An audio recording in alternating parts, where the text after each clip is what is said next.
coucou, comment allez-vous? Moi ça va impeccable, du moins, ça va mieux. Alors, je m'excuse quand même auprès de vous pour mon absence. J'ai eu des petits soucis de santé, donc c'est rien de grave, hein, je vous rassure de suite. Mais bon, voilà, ça m'a un petit peu bloqué sur mes projets lancés. Et voilà pourquoi j'ai une vidéo qui sort que maintenant. Bref, on va pas s'attarder sur ça plus longtemps. Je vais vous présenter qu'est-ce qu'on va faire aujourd'hui. Donc c'est un format un peu différent de ce que je fais d'habitude. Dites-moi en commentaire si ça vous intéresse, des formats comme ça. Je pense que ce sera beaucoup mieux pour vous et même pour moi. Je vous présente ce qu'on va faire aujourd'hui. Donc voilà, mes petites boîtes que je vous avais promises. Bon, elles sont pas parfaites. Je ne voulais pas obtenir un truc vraiment pile poil au carré et tout ça. C'était plus pour travailler sur la machine numérique, vous allez voir, hein. Il y a quand même pas mal de plans sur la machine numérique. Pourquoi j'ai pas fait des boîtes classiques? Pourquoi j'ai fait des boîtes comme ceci? Ben, tout simplement pour pouvoir utiliser ma machine numérique au maximum, pour pouvoir déjà voir les erreurs et jusqu'où je pouvais aller du moins. J'en ai appris quand même pas mal sur ma machine numérique. J'ai quand même vu des points qu'il fallait que j'améliore. Voilà, c'était un grand test et franchement, pour ce que je lui demande de faire, elle fait le taf. Voilà, il n'y a pas de souci, mais j'ai des améliorations à faire dessus. On le fera beaucoup plus... on verra plus loin. Voilà à quoi ça correspond. Ça ressemble à ça. Je vais même vous montrer toutes les pièces qu'il y a. Voilà, il y en a pas mal. Ça, c'est les couvercles. Voilà, avec le petit truc au milieu là, devant du moins, pour pouvoir tirer ou pas. Ça, c'est les côtés. Ça, c'est les fonds, le sol. Ça, c'est les côtés. Voilà, il y a plein de petites pièces avec les petites rainures qui vont bien. Tout est fait à la machine numérique. C'est pour ça que ça m'a fait un bon petit test. Et voilà. Entre parenthèses, j'ai eu des petites galères dessus. Je vous le dirai ça en fin de vidéo. Vous allez voir. C'est pas mal rigolo tout ce qui m'est arrivé. Voilà. Bon. Je vais vous laisser avec la vidéo de tout le travail que j'ai fait. Et on se retrouve à la fin. On va en monter 2 ou 3. Je vais pas vous saouler avec ça, hein. Je vais juste en monter 2 ou 3 pour vous montrer un petit peu comment je les monte. Voilà, il n'y a rien de bien méchant. Je vais vous laisser visionner tout ce beau petit rush que je vous ai fait pour vous. Et on se retrouve à la fin. Bon visionnage!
je vais vous montrer. Je vous ai passé les épisodes où je l'épisode les petits, vous allez voir, hein, où je coupais les petits trucs, où j'ai collé, où je vous ai passé tout ça. Je vous ai passé aussi l'épisode où je découpais le dessus. Je vais vous montrer. Pas très intéressant. Ouais, je vous ai passé ces étapes un petit peu rébarbatif, on va dire. Allez, je vous montre ça de suite. Alors, on en est là. Donc ça, c'est les couvercles. Alors, qu'est-ce qu'ils ont de particulier? Pourquoi je les ai pas découpés à la machine ou à la sauteuse ou quoi? Déjà, pour que ce soit propre. J'ai tout fait à la machine numérique, donc tant qu'à faire. Et là, il y a des petits tétons. Je sais pas si vous voyez ici. En fait, je vais vous montrer après futurement, mais ça va rentrer dans les petits traîneurs que j'ai faites. Et voilà. Là, c'est une petite poignée parce que je voulais le laisser comme ça. Alors, au début, je voulais faire des trous pour pouvoir rentrer le doigt et tirer. Ce qui est bête, c'est que si la boîte tombe, le trou, ça dépend comment il est, s'il est gros ou petit, ça risque de sortir. Tant qu'à faire un couvercle qui soit vraiment fermé totalement. Alors, je me suis mis ça pour pouvoir le manœuvrer. Donc là, il est pas sec encore. C'est pour ça que je ne touche pas trop. Mais que je puisse manœuvrer haut en bas. Voilà. Je voulais faire des inscriptions dessus le couvercle. J'ai une machine étiqueteuse, donc je mettrai des étiquettes. Si vraiment je dois écrire quelque chose dessus, je peux le faire même sur place. Il n'y aura pas de problème.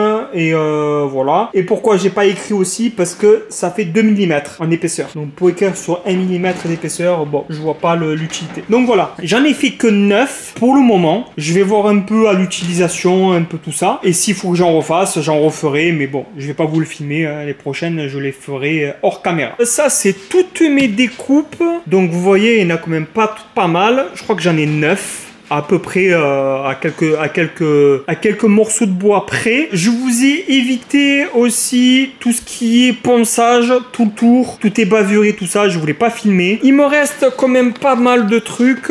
Voilà, ça, ah non, ça c'est une boîte, ça, excusez-moi. J'en ai un petit peu là-bas, bon, ne regardez pas le désordre. Je vais commencer à y passer le petit produit, le vitrificateur. Pourquoi le vitrificateur? Pour qu'elle soit un peu plus résistante. Ça renforce vraiment un chouïa le bois. Donc ça sera, dans la durée, ça sera mieux. Voilà. Et que vous dire de plus? Rien. Ben, on va se retrouver le temps que mon petit couvercle là-bas sèche. Et on se retrouve de suite à ce que je passe le produit sur toutes les parties de boîte. Voilà. À toutes.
Donc voilà, c'est pas trop embêtant. Comme je vous ai dit, elle est pas parfaite, c'est juste des bois de vis. C'est pas non plus l'Amérique. Alors, hop, je vais vous montrer la contenance quand même. Voilà, j'ai une boîte complète de vis. Voilà, c'est les 3,5 30. Donc là, j'ai 1000 vis. Peut-être un petit peu moins, parce que je crois que j'ai piqué dedans déjà un petit peu. Mais bon, je n'ai pas pris une centaine. Il doit y avoir 900 vis. Et j'ai encore largement la place à rentrer encore, même peut-être 2 boîtes. Deuxième truc, j'ai mis des boulons là-dedans. Donc encore les boulons, à la limite, ça sera bon. Bon là il n'y en a pas beaucoup parce que j'ai déjà pité dedans, mais des boîtes de boulons ça sera bon. Par contre, tout ce qui est écrou, rondelles et autres, je vais être obligé de faire des petites boîtes. Donc en fait, je vais voir d'en faire des moitiés ou même les couper en 4 comme ça. Bon, en faire des petites je veux dire, pas couper la boîte en 4, hein, voilà. Faire des petites boîtes de 4 petites boîtes qui fassent une grande boîte. Pourquoi je veux faire ça? Parce qu'en fait, si je fais une boîte disproportionnée, en fait dans mon tiroir, quand je vais ranger toutes les boîtes, ça va balinguer dans tous les sens. Là, la dimension qu'il y a, je crois que c'est 4 ou 3 ou 4 en long comme ça, et je crois que c'est 4 en large. Donc à peu près, voilà, si j'arrive à faire des boîtes les 4 petites boîtes qui fassent une boîte complète, quand je vais ranger, ça se tiendra tout, il n'y a rien qui bougera dans le tiroir. Donc voilà. Je ferai au futur, bon je vais pas vous le montrer, hein, voilà, je vais les faire hors caméra. Je ferai des petites boîtes pour mettre toutes les rondelles, tous les boulons et tout. Maintenant que j'ai les fichiers, j'ai juste à les réduire et ça ira très bien. Oui, je voulais vous dire, j'ai cramé un moteur, donc c'est pour ça que j'ai eu quand même pas mal de retard. Normalement, elle aurait dû sortir cette vidéo, aurait dû sortir au mois de décembre, avant que j'ai mes problèmes de santé. Et voilà, j'ai cramé un moteur, j'étais obligé de le changer. J'ai quand même eu pas mal de galères aussi avec le logiciel Fusion 360, justement pour les rainures. Alors ces rainures-ci, ces genres de petites rainures-là, j'ai eu une galère sur le réglage parce qu'en fait, à un moment donné, quand vous faites votre rainure sur Fusion 360, dans l'onglet fabrication rainure, vous avez un onglet, je sais plus c'est lequel. À un moment, vous devez sélectionner, je crois que c'est le 3e onglet. Il faut sélectionner profil en fait. Quand vous avez en plongée, vous avez plongé, je crois. Je me rappelle plus trop comment c'est, mais je sais qu'il y a un truc où il faut sélectionner en plongée profilé, un truc comme ça dans ces eaux là. Et en fait, toutes mes rainures étaient décalées.